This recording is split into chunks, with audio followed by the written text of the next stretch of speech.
Hello and welcome to my channel. My name is Jo, this is Joey Sewy, and today we've got one of my favourite videos, which is a sewing roundup.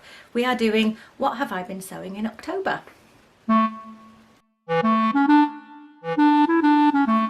So I need to start with an apology. I don't like doing that. However, we have builders at home at the moment. Well, they're outside. They're outside the window outside my sewing room. They occasionally keep turning on very noisy machinery. If I wait for them to stop, who knows how long I'll be waiting. They've also got a radio going, so it might get picked up on the sound, it might not. But that's what it is if you hear any weird background noises. So what have I been sewing in October? Let's get straight into it. I'm going to share with you first of all some visible mending that I did. And that is this little knee patch on my son's trousers. So they're trousers, he's 8, therefore it's kind of the law that the knee gets wrecked. Especially with him, he seems to like doing knee slides at the moment. So basically this is a piece of denim that I had in my stash. I did free motion embroidery and then I cut back to the edge of the embroidery. Doing free motion embroidery like this is really good for visible mending, or just for mending, because it means that with the really tight, so kids' trouser legs are really narrow, they're kind of as narrow as an adult sleeve really, and it's very difficult to be able to go in all directions with a mending, so to sew around 4 sides of a patch, because you can't manipulate the fabric very easily.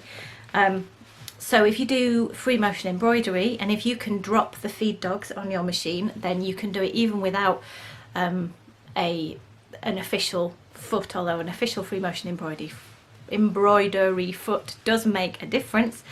But yeah, if you either can drop the feed dogs or you can put tape, masking tape over the feed dogs, you should be able to get enough manipulation, certainly to do a job like this. So as you can see on the reverse here, it catches all the edges. You can also iron interfacing on the inside, and I have occasionally done that, but I was being lazy this time, so I didn't. But it makes a really robust mend, and it looks quite cool as well, or at least I think it does, and he accepts it, so we go with that. So there you go, I did some visible mending. It's like a 10-minute job, not long at all. So let's switch from the fastest job that I did this month to the slowest job, which is the top that I'm wearing. So this clearly isn't sewing, this is knitting, and I showed you this top down to about here, I think, in my September video, and I finished it. It's the Camaro top. You can find the pattern on Ravelry. I think it's a Canadian pattern, so you buy it in Canadian dollars through PayPal. That's what I did anyway. The stripes are colours from my stash, so also, I think I said this in the last video as well, but it's worth repeating. They are different weights of yarn. So for example, up here it's an Aran weight, this is a double knitting weight, this was a cotton double knitting, this was a double knitting, Aran again, and then here, that is a lace weight held double, the light pink. The darker pink is a 4-ply held double. The next pink, so we're down here now, that is another lace weight held double, and then we're back to the Aran. So I guess the reason why I wanted to tell you that is because I hoped that would work in keeping gauge and keeping the right weights, and it did. So I was really quite pleased with that. Yeah, it kept consistent weight. The shaping is a top-down jumper. The shaping is achieved, so here you can see the line a little bit there, and then there are 2 on the back, kind of outer shoulders and inner shoulders, and you increase either side of a marker, so you establish a round up here, and then pretty much you increase either side of the marker. I can't remember how frequently the pattern tells you as you go down. You split for the sleeves here, so that's why you can see under my arm you have a dark pink line, because some of that dark pink was sewn in the round with the yoke of the sweater, with the body of the sweater, but some of it was when you pick up the sleeves. So you do the whole of the body of the sweater, and then you go, oh god, I've got the sleeves to do, and you pick up the sleeves from here that you put on waste yarn to begin with, and you knit as far as your will to live will take you, which luckily for me this time did go down to the bottom of my arms. I have quite a lot of sweaters that stop there because I get bored. And then this is one of my sort of signature colours, if I have such a thing. And so I put it onto the cuffs here. I kind of wish I'd put it on down here as well, but I hadn't actually thought of that by that point, so I didn't. But I did get the cuff. It's a soft yarn as well, this one. I can't remember. All of these yarns are a total mishmash, kind of bottom of the yarn stash kind of thing, so I cannot tell you for sure where any of them came from, but I've used up lots of bits and pieces, which is great. Yeah, so that is the Camaro sweater, and you can find the pattern on Ravelry. Next up, where should we go next? I think next we'll go to the bottom half. So I have made a ridiculous, for me, 5 pairs of bottoms, so leggings or trousers this month. That's a lot for me. Now, partly I've managed to do that because I made 3 pairs of leggings. So yeah, I only made 3 different patterns. But I'm calling it as 5 because it is 5. I'm going to show you first of all the trousers that I'm wearing. So I'm going to go right back. So these are the Moji trousers from Seamwork Patterns. They have patch pockets, so the pockets are sewn on the outside. There is the pocket opening. We're doing the classic thing here of I've made these in a dark fabric. They're quite tricky for you guys to see, but I'm showing you the best I can. So you have pocket here. I have a line of cover stitch around here. So yeah, there is a line of cover stitching around here which encloses the edge of the pocket. So as I said, it's a patch pocket that you sew on the top of the trousers before you construct the rest of the trousers. While we're in close up, let's look at the waistband. So the waistband here is elasticated. The pattern says to do drawstring, so there's nothing that holds up the trouser other than a drawstring on the pattern. And I've made this 3 times now and I've never done it that way because I don't like the idea of basically tying my trousers on, because there's no shaping, it's gathered, so if the drawstring wasn't done up, they'd fall down. So it's gathered all the way around, so you have a gathered waist at the back. As you can see, there's not a huge amount of fullness, which means that it's a little bit more flattering there, and once you're wearing something down, you can't really, it doesn't get a huge kind of baggy bum thing going on, is what I'm saying.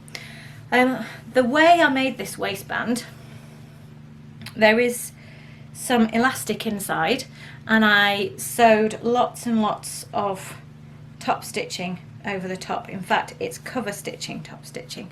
So if I show you the reverse there, you can see the cover stitching. So 3 lines of a triple cover stitch. Cover stitch because it's stretchy. If you don't have a cover stitch machine, you could do the same thing with a zigzag, but I'd actually recommend that you didn't do the same thing, because what happened with this is that even though I was using a cover stitch machine, I was using the appropriate stuff, it stretched out a little bit more than I would have liked. So the elastic started fitting nice and snug. There goes huge building noises outside, hopefully you can still hear me. And by the time I'd done the cover stitching, it had attached the elastic to the waistband really nicely, so that's quite flat, but actually it got baggier. So in the end, I actually cut a little slit in the waistband here, and I thread through a bit more elastic that just runs right around the top of the channel, and I didn't stitch that down at all, and that solved my problem, and the trousers stayed back up again. If I just move back, the bottom of these trousers are, there you go, I've got warm socks on because it's cold today. The bottom of the pattern, bottom of the Moji trousers pattern is styled, it's drafted to have cuffs. Again, that's not something I've ever put on, and it's turn up cuffs, so I'll put a picture of the pattern envelope here so you can see, but I've never done those cuffs because I have quite short legs, and I feel like putting cuffs at the bottom of trousers basically just cuts your legs off, and I need all the length visually in my legs that I can get.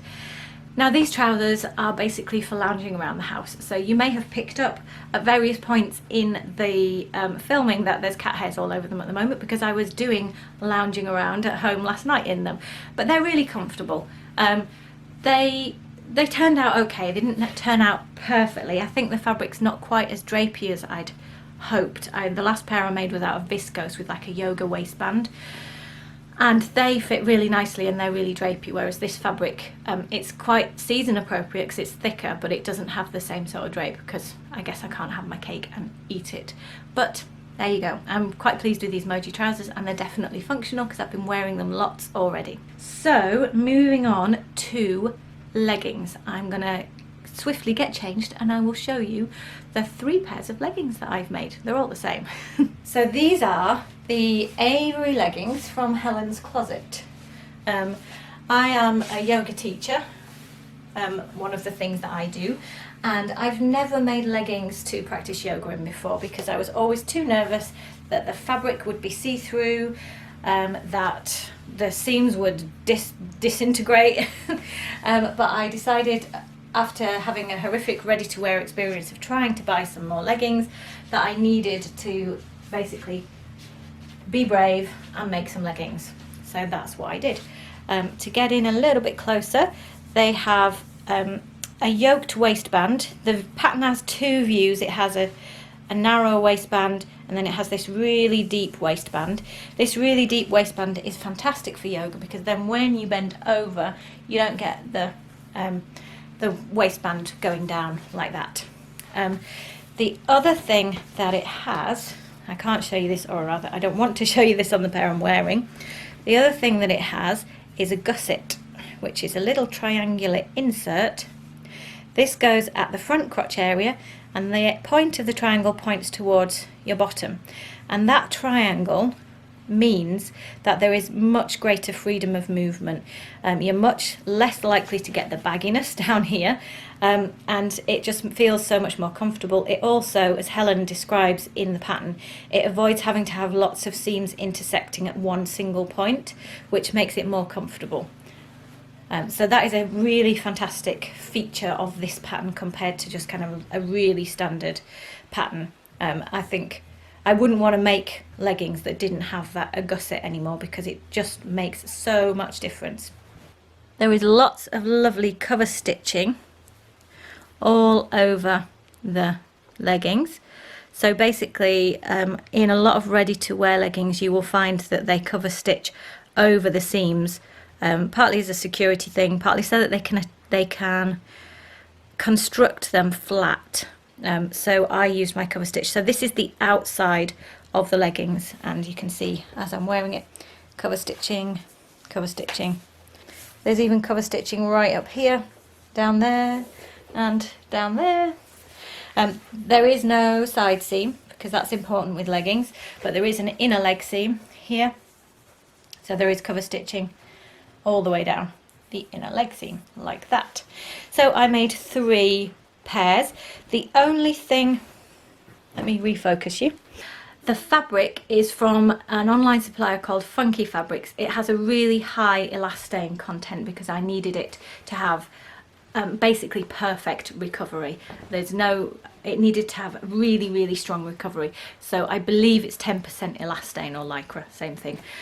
So that was really important to me when I was choosing the fabric. It was fairly expensive. I got 2.5 meters and I think it cost me about £45 altogether.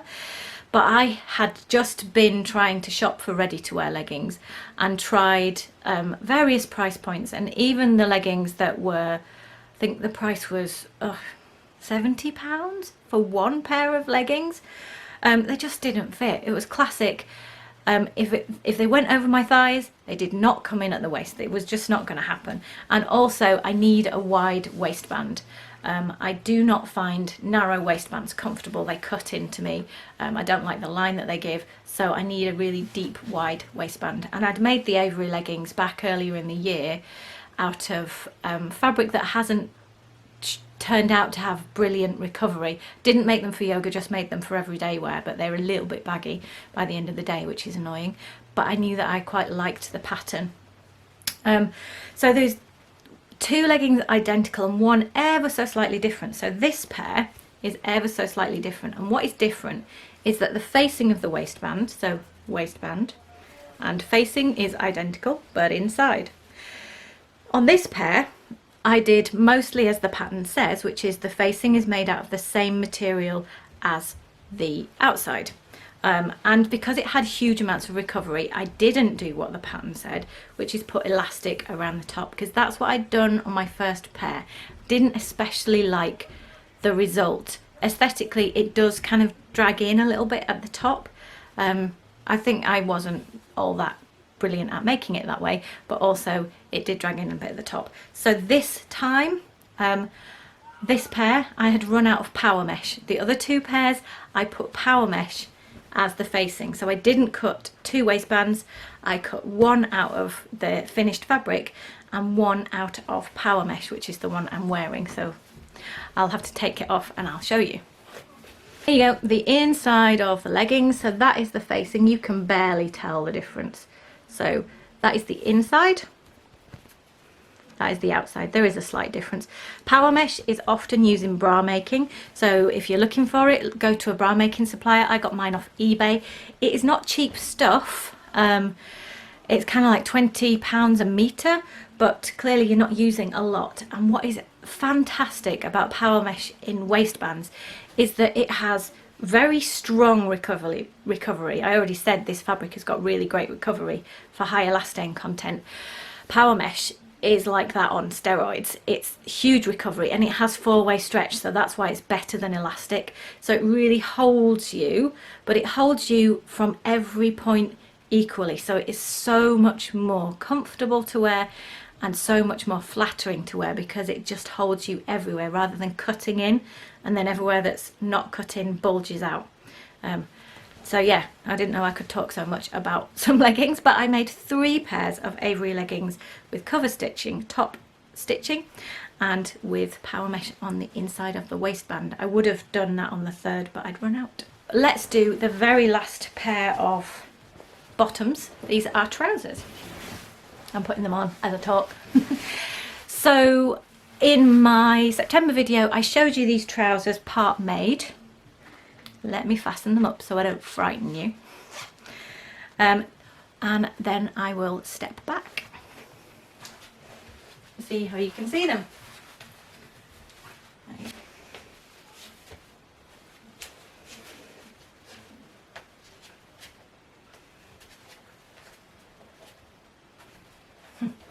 So these are the Thurlow trousers from Sewaholic. If you've watched my videos for a while, you'll be going, seriously, does she ever make any other trousers? And the answer is, well, no, not much. I made the mochi trousers. But yeah, these are my go-to trousers. This is a fabric from Regency Rags on eBay. I got it a while ago though, so probably not still in stock. It's a dog tooth check. It has some stretch in it.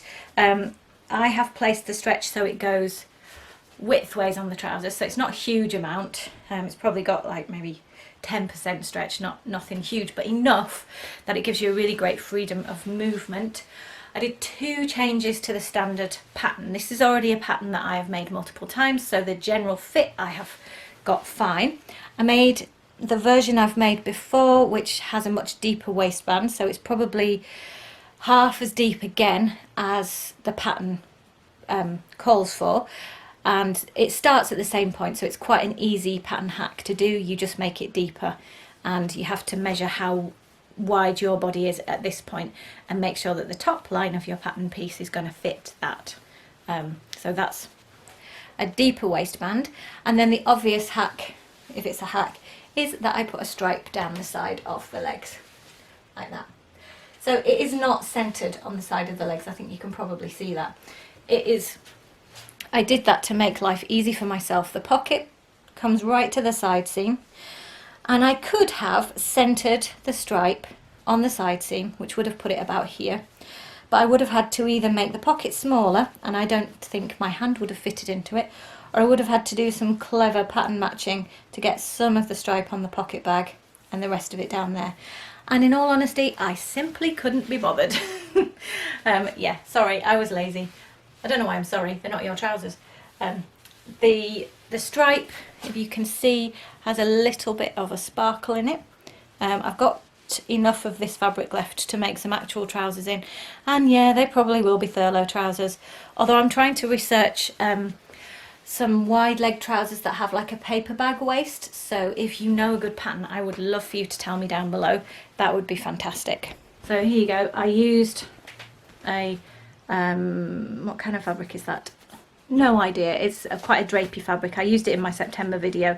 It's almost, well, definitely, not even almost certainly, it's a synthetic of some kind, but it's quite drapey so that when it's on the inside it doesn't create bulky pocket bags. It has 3 skirt hook type things which close the waistband, so there are no visible buttons on the outside. Those are the bars. And then it has a fly front, which they're not as bad as you might think. Find a tutorial that makes sense to you. The Sewaholic instructions actually are pretty good that come with these trousers. I get them out every time and I follow those the instructions each time. They're good and clear. So those are the last pair of bottoms. Next I'm going to show you 2 tops that one I have hacked and one I have, well actually I've hacked them both. So I'll show you those. So after I had made my Avery leggings, I liked them so much. I was like, oh, I want to wear these as everyday leggings as well. The fabric's a little bit shiny because it's meant for gym wear, but I just liked how much they fit, and I thought that would open up the ability to wear all sorts of tunic sort of shapes, because I haven't got any leggings that I'm really happy with, or until now I didn't have any leggings that I was really happy with in my wardrobe. So I was excited to experiment with some tunic shapes, and in a serendipitous moment, my friend was having a wardrobe clear out and I went around and she said, I've got this gigantic pile of stuff, would you like any of it? And I said yes to far too much, but a couple of things I said yes to I have altered slightly and I'm going to show you now, and this one was one of them. It was just basically a t-shirt dress, and all I did was I made it shorter. So I am not a girl who wears short skirts, absolutely not. But with leggings, I will wear a skirt in inverted commas, as short as you like, because it doesn't feel like short skirts. One of the reasons why I won't touch them with a barge pole is I just do not like the insecure feeling of all day potentially flashing your pants. Don't like it. So I never wear them in summer. I never wear them with bare legs because other reasons. But with leggings, I can do that because there's no pants to see and there's no bare legs. So all I did with this was I cut them to be very short, right up here. Very short for me, maybe not for you. What I did was I just cut it off a little bit shorter and hemmed it with my cover stitch. It is a triple cover stitch. You have the option on my cover stitch, which is the Janome Cover Pro 2000 CPX if you are interested. It's pretty much the most common model in this country anyway. You can have a double or a triple cover stitch. You can have it narrow or wide as well, so you basically got 3 needles and you can run it with any configuration of those needles, and it is perfect for hemming knits. It's very expensive if all you're going to do is hem knits, and it's really quite a one-trick pony machine, but I will link to my videos about my cover stitch. Yeah, so I've used it loads this month. It's been fantastically useful, and the first thing it was useful for was the Avery leggings, and the second thing was hemming this t-shirt dress. The second item that she gave me was a really long t-shirt dress, and I did a much more significant hack on that, so I'll show you that one now. So here we are. I'm going to insert for you first a terrible, because it was an awful picture, but a terrible before picture. Ta-da! So it was a long t-shirt dress that was too big a size for me. It was quite shapeless, or at least too big a size for my tastes.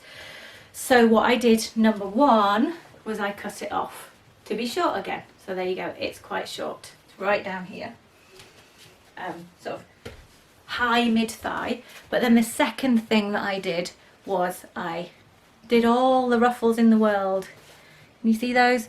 So there are ruffles everywhere. Basically, the dress originally went right down to the floor, cut all that off, had a big panel left over, and then I gathered all these pieces, machine basted, and then pulled the threads to gather them, and then hand draped and pinned it all on, and then sewed them into place. If you are interested, I did take some footage of that process as I went along. I was inspired by a couple of things on Pinterest. So if you're interested, I will do a little tutorial of how I did that. I love how this has turned out. For someone like me who doesn't have a huge bust, or to be honest, I think this would still look flattering on a larger bust, but it does add bulk, so it depends whether that bothers you, but I think it would look fabulous. It adds curves where you might not have curves. I did a little cheeky thing. Where the gathering came around here as well. Just because I felt like it was going to be all party in the front and nothing in the back, and we wanted a little bit of a party in the back too, so we had that going on, and I'm quite happy with that.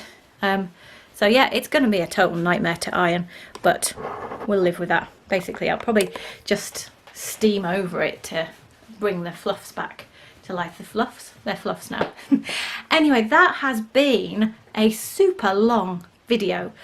My plans for next month are much less functional because I think we've been really functional this month, and I'm planning to make a Christmas party dress. So don't hold me to it because I hate being held to sewing plans, but that is what I'm hoping is going to be happening in November for me, and lots of other things. You can come along for the ride because I post videos pretty much every week, sometimes even more frequently than that. So if you haven't subscribed already, please subscribe, and if you'd like to see some other videos on my channel, then they'll just pop up here and you can go and have a little browse. Thank you very much for watching, and I'll see you again next time. Bye!